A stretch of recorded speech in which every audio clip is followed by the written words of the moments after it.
Do you feel it?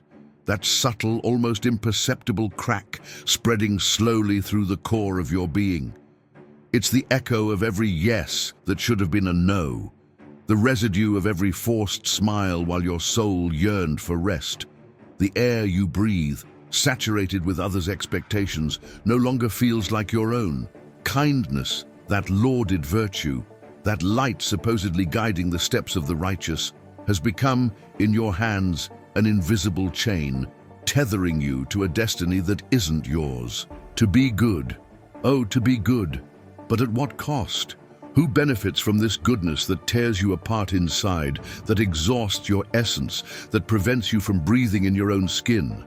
Imagine for a moment that your life was a blank canvas, awaiting the vibrant colors of your truth. But you, in your incessant quest to please, to fit into the prefabricated molds of a society thirsty for servitude disguised as virtue, have painted over this canvas only pastel tones, faded shadows of what could be.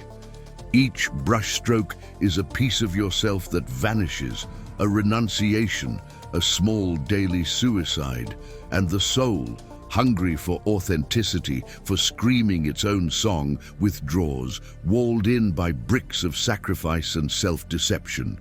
Make no mistake. This is not an ode to cruelty, nor an invitation to rampant selfishness. It is a whisper, or perhaps a scream, for those who have lost themselves in the labyrinth of complacency, for those who wear the mask of kindness to hide the exhaustion of an imprisoned spirit. It is a call to inner alchemy, to the ancient art of transforming the lead of adversity, yes, the adversity of being too good, into the pure gold of autonomy and personal power. The truth is that kindness, when not tempered with discernment and a profound sense of self-worth, is not a virtue, but rather a trap that slowly and inexorably is breaking you. The broken mirror of self-image. Look within at the fragmented mirror that reflects your self-image. What do you see? The shadow of a tired smile, the dull gleam of eyes that have witnessed too many concessions. Each fragment of this mirror represents an unlearned lesson, an unestablished boundary. We've been conditioned to believe that happiness lies in pleasing, in yielding, in being a safe harbor for everyone except ourselves. And in this tangle of others' expectations, we've lost the thread of our own narrative. Do you remember that moment when your intuition screamed no, but your mouth uttered a hesitant yes? That sinking feeling in your chest, the weight of a decision that wasn't yours, but which, for some inexplicable reason, you took on. That's the first crack. The first fissure in the structure of your individuality, and it repeats day after day with small and large abdications until the entire structure begins to give way. Society, in its eagerness for homogeneity and control, applauds the nice person, the helpful one, the peacemaker who swallows their own needs in the name of false harmony. But true peace, the kind that nourishes the soul, is born from confronting one's own truth, from the courage to say enough, to raise your voice when silence becomes suffocating. The art of transformation begins with recognizing the pain that complacency causes. It's not the pain of malice, but the pain of self-abandonment. It's the pain of looking in the mirror and not recognizing yourself, but rather a distorted reflection of others' expectations. This pain, paradoxically, is the catalyst. It is the flame that can initiate alchemy. It is the reminder that something precious is being lost, something that needs to be rescued. The path to power is not paved with submission, but with the audacity to be who you truly are, with all your rough edges, your lights and your shadows. Being good is good, yes, but being good to yourself is essential. And this is the first and most crucial lesson. Self-love is not selfishness, it is the foundation for any genuine kindness that can extend to the world. Without this foundation, your kindness is just a sandcastle, destined to crumble with the first tide of adversity, the shadows of silence and the inner voice. There was a time when words flowed freely from your mouth, where truth sprang effortlessly like water from a spring. But over time, self-censorship became a habit, silence a constant companion. How many times have you swallowed an injustice, a differing opinion, a deep desire, just to avoid problems, to avoid hurting anyone? The inner voice, that sacred compass that guided your steps, was drowned out by the chorus of external voices, by the noises of should be. This continuous and silent suppression is a form of violence against one's own being. It's like imprisoning a bird in a gilded cage, denying it the right to fly, to express its nature. And the soul, suffocated, begins to wither. The energy that should propel your dreams is diverted to maintain the facade, to sustain the illusion of a peace that doesn't exist. Resentment, discreet at first, settles in, corroding the insides, turning sweetness into bitterness. The second lesson is to recognize and honor your voice. Not the voice that screams in fury, but the serene and firm voice of your truth. It manifests in small impulses, in feelings of discomfort, in intuitions that you, out of fear or habit, ignore. This voice is your power. It is what guides you to what is authentic, to what nourishes you, to what makes you flourish. To deny it is to deny yourself. Think about the consequences of this denial. The lost opportunities, the unbalanced relationships, the persistent feeling of emptiness. Every time you silence your voice, you allow the external world to define your worth, your choices, your destiny. You become an echo, not a melody. Transformation begins when you allow yourself to listen, even if what you hear is uncomfortable. It is in discomfort that growth resides, in vulnerability that true strength is found. The power to say no is the power to say yes to yourself, to reclaim your space, to draw your own boundaries. And ironically, it is in this act of self-definition that your true ability to connect with others, in an authentic and healthy way, begins to flourish. For only those who know and respect themselves can truly respect and love others. The invisible chains of fear. Fear, oh fear. It is the most subtle artisan of the invisible chains that imprison you. The fear of disappointing, the fear of being judged, the fear of being excluded, the fear of not being good enough. This fear, insidious and persistent, whispers lies in your ear, convincing you that your safety lies in conformity, in the suppression of your own essence. It convinces you that it's better to be accepted for who you are not, than to be rejected for who you truly are. This is the most intricate web. The third lesson, unraveling the fear that sustains your complacency. Look it in the eye. What face does it have? Is it the face of a stern father, an overprotective mother, a critical teacher, an unforgiving society? Fear is not an enemy to be fought with fury, but an illusion to be unmasked with clarity and compassion. Think of the tightrope metaphor. You precariously balance, trying to please everyone, fearing every misstep that might throw you off balance. But what if the rope wasn't there? What if the ground was firm and safe, and the only danger was your own belief in precariousness? The truth is that the fear of not being good enough often leads us to be less than we are, to hide our abilities, to dim our shine so as not to overshadow others. The process of unmasking fear is painful, for it requires you to confront your own limiting beliefs, but it is a purifying suffering, a catharsis. It's the moment when you realize that security is not in external approval, but in the solidity of your own conviction. Power is not given, it is earned. And it is earned every time you choose authenticity over approval, truth over convenience. True freedom lies in recognizing that the opinion of others is just that, the opinion of others. It does not define who you are unless you grant it that power. Freeing yourself from fear is the first step towards the sovereignty of the spirit. It is an act of courage that resonates in every cell of your being, an echo of self-determination that propels you forward. The void of permission and the power of decision. Have you ever waited for permission that never came? Permission to be happy, to pursue your dreams, to express your passions, to be free. How many times have you postponed your own life, waiting for a sign, an external authorization to validate you, to move you from inertia to action? This is the trap of the nice person, the incessant waiting for approval, for the green light that never turns on by itself. The fourth lesson is ruthless in its simplicity. You don't need permission to be who you are and to live the life you desire. No one, absolutely no one, holds the keys to your happiness, your fulfillment, your power. The key is in your own hands, rusty from disuse, but still yours. Think of the image of a puppet. You pull the strings of your life, dancing to the music others play, molding your desires to theirs. But the strings are there only because you allow them to be. The power to cut them, to free yourself from controlled movements, has always been within you. The power to decide, to choose, to chart your own course is what defines your autonomy. The void of permission is an invitation to action.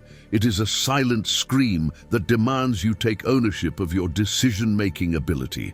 Every choice you make, every path you take, every yes and no uttered with conviction is a brick in the construction of your own cathedral of existence. The alchemy of transformation lies in replacing passivity with proactivity, waiting with action, doubt with inner certainty. And this doesn't mean being impulsive or irresponsible. It means honoring your intuition, trusting your innate wisdom, and taking responsibility for the consequences of your choices. It is an act of maturity, growth, and empowerment. Life is a continuous flow of decisions, and with each decision made with authenticity, you move closer to the most potent and true version of yourself. The power of decision is the current that propels the mill of your existence, transforming the wheat of experience into the flour of learning and growth, the vicious cycle of overload and the sacred boundary. Your body aches, your mind is exhausted, your spirit torn. You feel the weight of the world on your shoulders, the burden of responsibilities that aren't yours, of problems you've taken on, driven by an relentless compulsion to help, to solve, to be useful. This is the fifth lesson, perhaps the most tangible, the recognition of your sacred boundary. Overload is not a sign of virtue, but of disrespect. Disrespect for yourself, your energy, your time, your mental and physical health. The nice person often becomes a repository for others' frustrations, a shoulder for all laments, a solution for all dilemmas, forgetting that their own capacity is finite. And this exhaustion, which manifests in 1,000 ways, insomnia, anxiety, irritability, physical ailments, is the body screaming for help. Think of the metaphor of an overflowing cup. You, in your excessive generosity, continue to fill the cups of others without realizing that your own is empty, or worse, has already overflowed. And what's left for you? Only the residue of exhaustion, the bitterness of deprivation. Compassion, when not tempered with healthy boundaries, turns into exhaustion and resentment. The boundary is not a wall that separates you from others, but a portal that connects you to yourself. It is the invisible line that delineates your sacred space, your time, your energy. Learning to say no with kindness and firmness is not an act of selfishness, but of self-care. It is an act of self-love that allows you to regenerate, to replenish yourself, so that your help and your kindness, when offered, are genuine and sustainable and not a sacrifice. The alchemy of overload consists of transforming exhaustion into discernment, in learning to distinguish between help that nourishes and help that drains, in honoring your own energy as a precious resource that must be managed wisely. By setting boundaries, you are not rejecting people, but rather protecting your ability to continue being helpful and loving in a full and healthy way. For how can you give what you don't have? How can you care for the world if you don't care for yourself?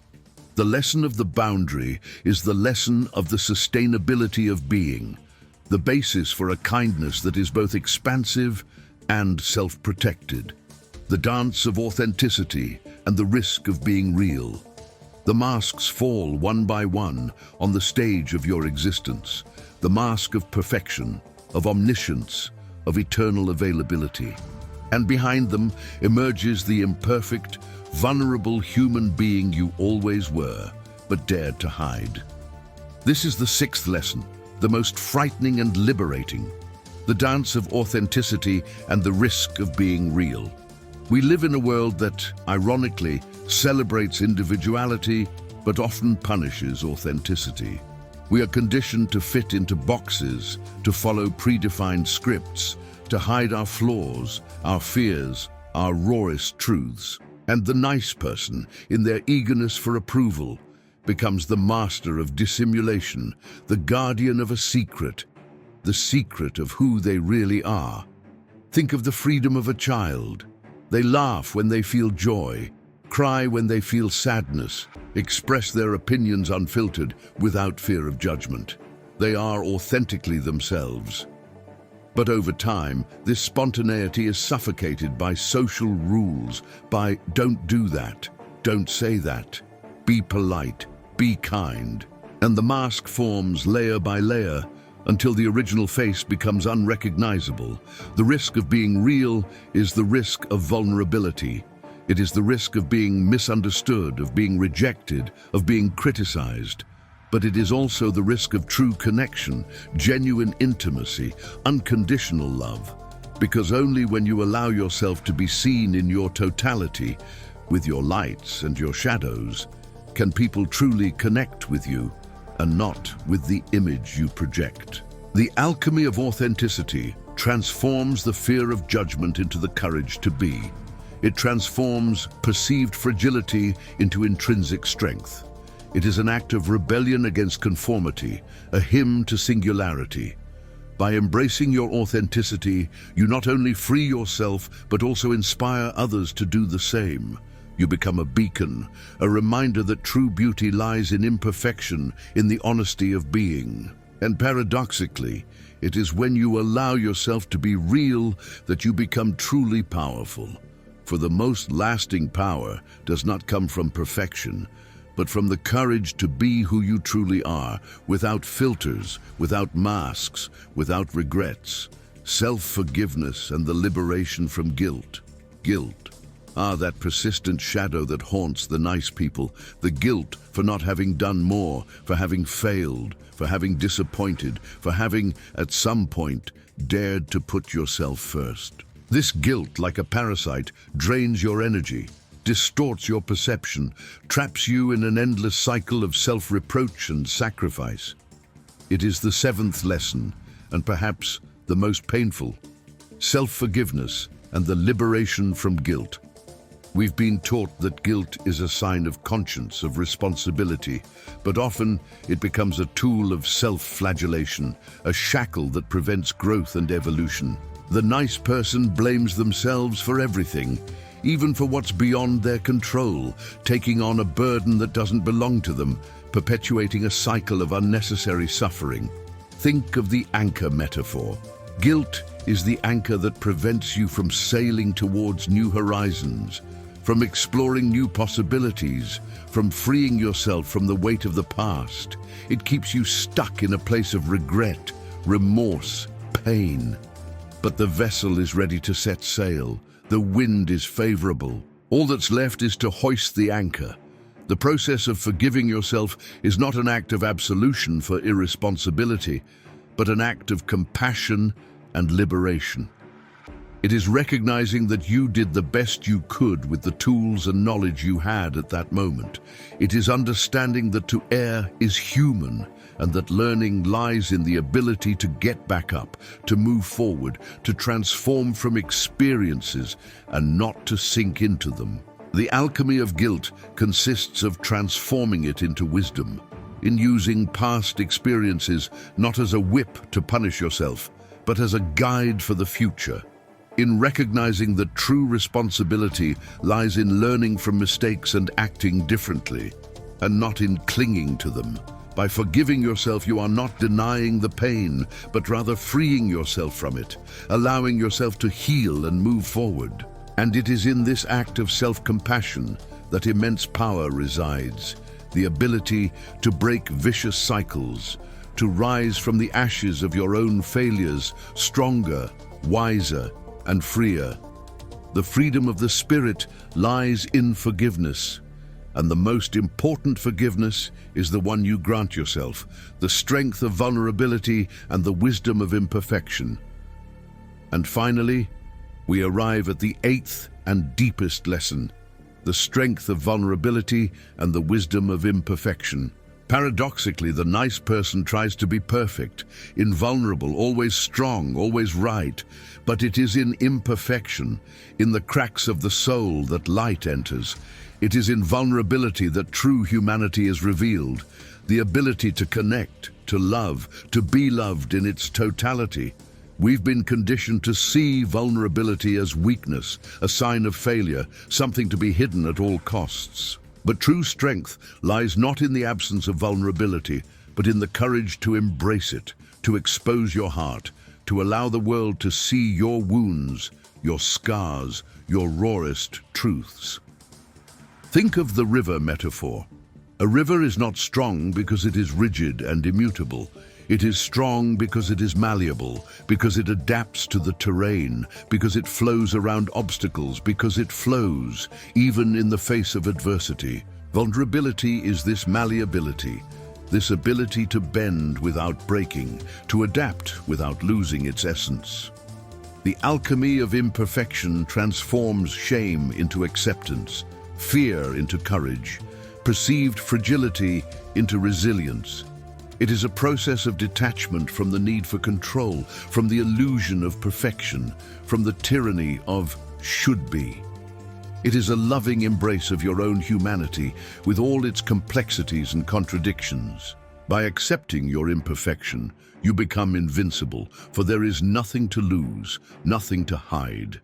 And it is in this acceptance, in this surrender to your truth, that you find the true alchemy of life.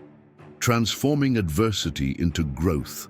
Every no unspoken, every boundary set, every fear faced, every forgiveness granted to yourself, every moment of vulnerability embraced is a step towards your wholeness. The cracks that life and your own goodness have caused in you are not breaking you. They are preparing you for a new way of being, more authentic, more powerful, more radiant. They are making space for the light to enter, for healing to happen, for alchemy to manifest in its purest and most transformative form. You are not being broken. You are being remade, rebuilt with the wisdom of your experiences, with the strength of your scars, with the light of your truth. Kindness now is not a chain, but a conscious choice, a gift you offer to the world from a place of wholeness, power, and self-love. The mask has fallen, and what remains is the splendor of your essence. So, are you ready to embrace the power that resides within you? Ready to stop breaking yourself for the sake of a kindness that doesn't serve you?